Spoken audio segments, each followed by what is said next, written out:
All right, yeah, life's a grave and I dig it. My name is Monster, and I don't really look at myself as a stand-up comedian. This is only the second time I've ever done this. I'm actually a musician, and that is musician, not magician. I get that all the time, everywhere I go. Can you do tricks? You look like a magician. I get that all the time. But sometimes I actually get some that I like old-timey cartoon villain, like Dirk Dastardly, or Dick Dastardly, however that is. Snidely Whiplash, love that one. I keep trying to get my wife to take pictures tied up on the train tracks with me so I can masturbate to the photos later. Has anybody watched serial killer documentaries and low-key learned a few things about yourself? I'm gonna pack that one away, maybe save that for therapy. I grew up in a very dysfunctional and abusive household. I've said this before, and it took a very long time to understand that and realize that was going on. I thought it was normal. I grew up thinking all of that was normal. I thought every kid had to watch their siblings while their mom was in the bathroom passed out on morphine. So my dad's dead now. One down, one to go. Oh my God. My parents, they never paid any bills. They squandered all the money they ever had. And so recently, my mom lost the house that her father left to her when he died. So now she has a mobile home. She lives in a car in random parking lots somewhere in Bainbridge. Well, she had hit me up not too long ago, and I swear every time she calls, I'm afraid of this, but she has too much pride to ask if she can come move in with us. I'm going to tell her no anyway, but I would like the opportunity. But she told me that, after my dad died, we found out some more messed up things that he had done, like internet mistresses and extra bank accounts and some Cash App accounts. So the only thing my mom has right now is some dirty clothes and my dad's ashes. She told me she needed a few things, so she opened up the trunk of her house. She saw my dad's ashes, and a great anger took over. She said she looked at him and thought of all the fucked up things he had done to her, and she wanted to just wring his neck. I said, Mom, it's going to be real hard to find a neck in that pile of ashes. I'm throwing a lot of hard P's on this mic, if y'all can hear. I'm horrible on this mic.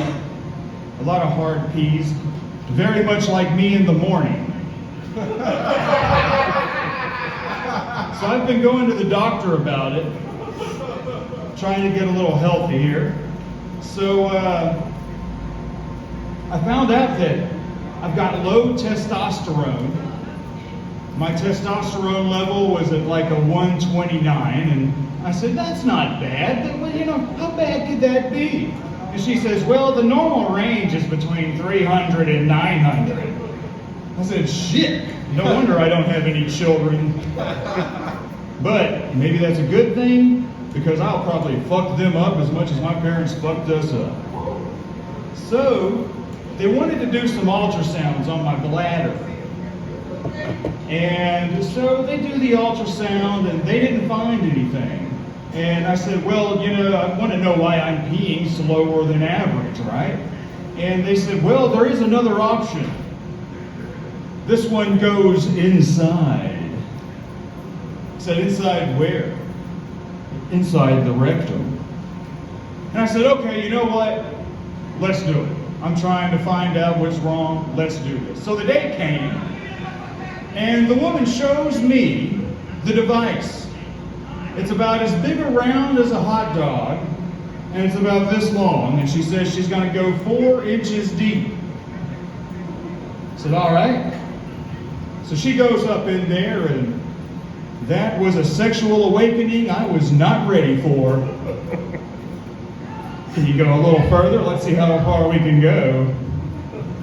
So I go back to work, and a lot of my buddies, they're all, hey man, so what was it, a woman that stuck that up your ass? I said, yeah. And they're like, oh good man, because I don't want a man to do that to me. What does it matter, dude? What does it matter? Here's one funny thing. There's a big stereotype about men when they're all together that they talk about women constantly. And that is kind of true. Most of the men I work with love to talk about trans women.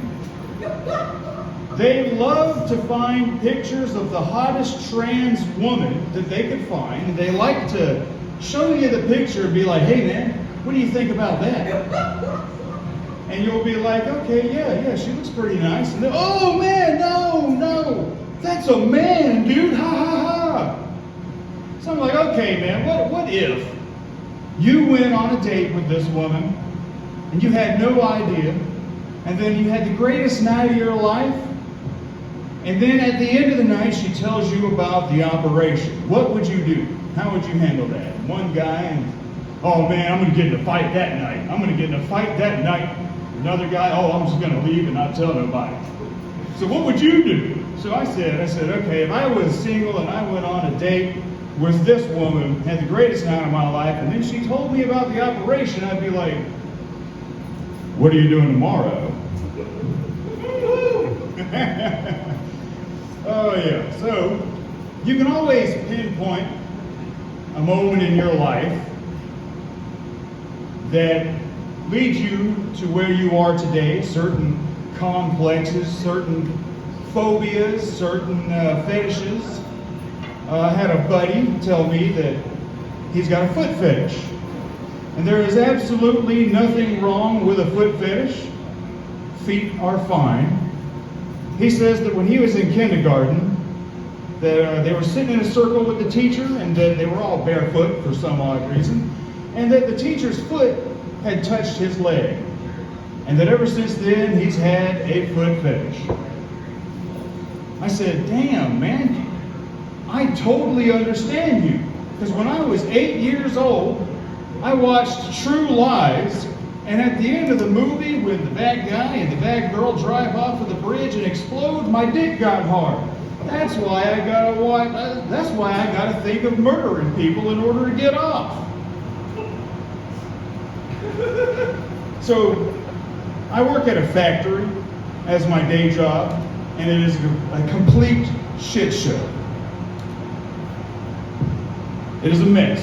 It does not run correctly.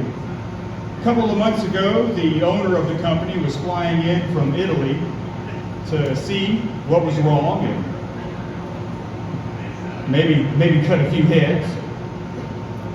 Well, everybody in the plant, the managers and all, are scrambling around trying to clean the place and make it look presentable, make it look like it's running correctly. And I said, damn, yo, I'm feeling a little nostalgic, but this reminds me of all the times my mom would make us take the trash out of the living room and hide it into her bedroom before CPS came to visit. And I think that's it. Let me look.